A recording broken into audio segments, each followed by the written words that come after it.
name is Amber. I have a blog called RubyDreamsBlog.com or RubyDreams.com.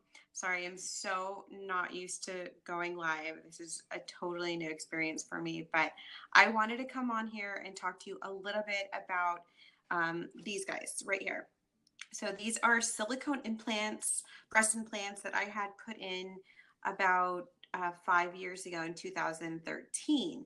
And I now have a blog, Ruby Dreams blog, and it's at www.rubydreams.com.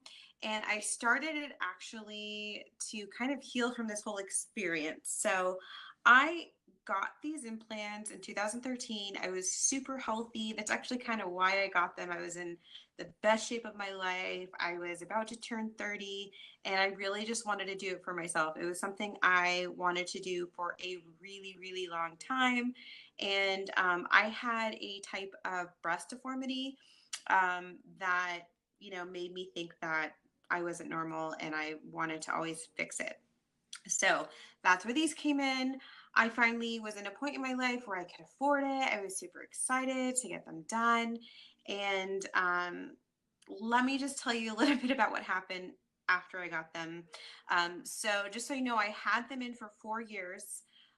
Last year in 2017, like many people that come down or end up having issues with chronic illness, I found myself in that boat. I was, having a lot of pain, having a lot of weird neurological symptoms, and I started going to the doctor, researching everything I could, trying to figure out what was going on with me, because literally every test that I had would come back completely normal. So anyway, that's kind of what led me to figuring out there was something called breast implant illness, that like 50 over, there's tens of thousands of women online that are talking about it. There are tens of thousands of women that have gotten them taken out for health reasons. And so I really just kind of want to share my story with it. So 2013, if we rewind a little bit, like I said, I was super, super healthy. I was actually a hiking guide for a resort out in Malibu. So I hiked 6 days a week. I was super active. Me and my husband, well, he was actually my boyfriend at the time. We're now married. And he and I used to love to go jogging. It was just kind of amazing.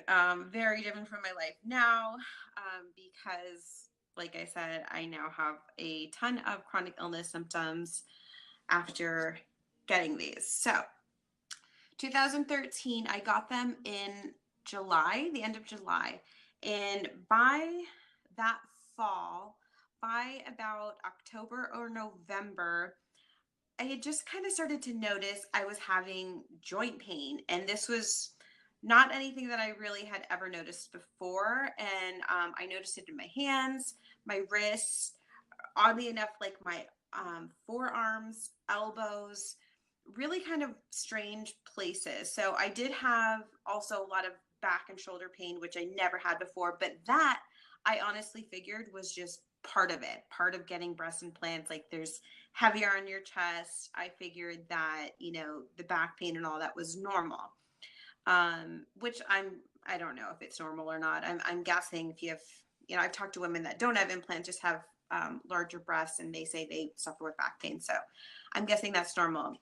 The joint pain though was really weird, especially just the random places that it was on. So I never went to the doctor for it. I kind of asked around. I had a couple of friends that had been diagnosed with like lupus or rheumatoid arthritis, and I kind of just picked their brains. And I was asking them questions like, can you just kind of suddenly get it out of nowhere? You guys, I don't know how I did not put two and two together, that it just did not cross my mind that these were dangerous to my body at all. I didn't think about any kind of autoimmune response that I might have. It just didn't cross my mind. So, after very, very, very little research I did about joint pain and what could be causing it, I kind of just put it in the back of my mind. and I just proceeded with life as usual. And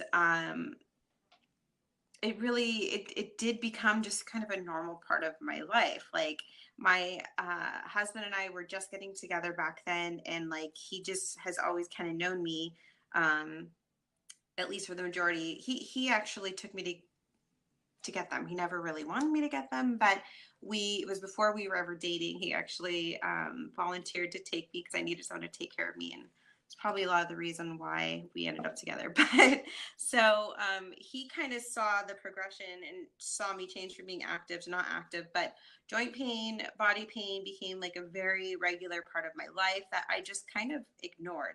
I blamed it a lot on getting older, although I was only 30. I don't know what I was thinking. I also blamed it on weight gain. So this was something also that I did not pay attention to immediately. And that was the fact that I was gaining weight at a very, very rapid pace. So by the following spring, after getting my implants, I gained 60 pounds, which I blamed myself for. And that's probably just a lot of like my own mentality of thinking that, um, okay, well, I stopped exercising as much. Well, I stopped exercising as much because I was in a lot of pain. I kind of just beat myself up about it. So that's kind of how things progressed. Hormonal issues was also a big thing that I was experiencing. I went to several, after me and my husband ended up getting married. I went to see several fertility doctors because we were trying to figure out what was going on with my hormones. And again, I had doctors actually tell me it was because of weight gain that I needed to lose weight. No one ever, ever, ever, ever brought up the fact or asked me if I had foreign objects placed in my body. I honestly filled it out on every single medical form. Obviously, they ask you those types of questions, but it never, ever came up. Um, so I took tons of medication, not tons, I took a couple of different medications for fertility, and those really obviously they didn't help. And so fast forward to 2017. So 4 years go by, almost 4 years, about 3.5 years go by, and we make a big move from California to Arizona. And it was at that point that my health just took a complete nosedive. If I ever questioned if something was wrong, like in the back of my mind for all of these years, I kind of was like, there's something wrong with me. I don't know what it is, but I'm probably just fat. Honestly, I hate to say it that way, but that's really what I thought. I blamed myself for it. But 2017, we moved, and my symptoms went from just, you know, annoying and a little bit worrisome to full blown terrifying. And at the time I decided to get these removed, I had over 70 symptoms. A lot of them were these really scary and debilitating neurological symptoms. So that's kind of what led me to get these. And I obviously talk a lot about this in my blog. I'm not sure if this video is going to end. So I will definitely plan on doing another video going into detail on all of my symptoms and kind of how they progressed and what led me to get them out. And definitely another video on how I'm doing now. It's been a year, and I can't wait to share that with you guys. So thank you so much for watching.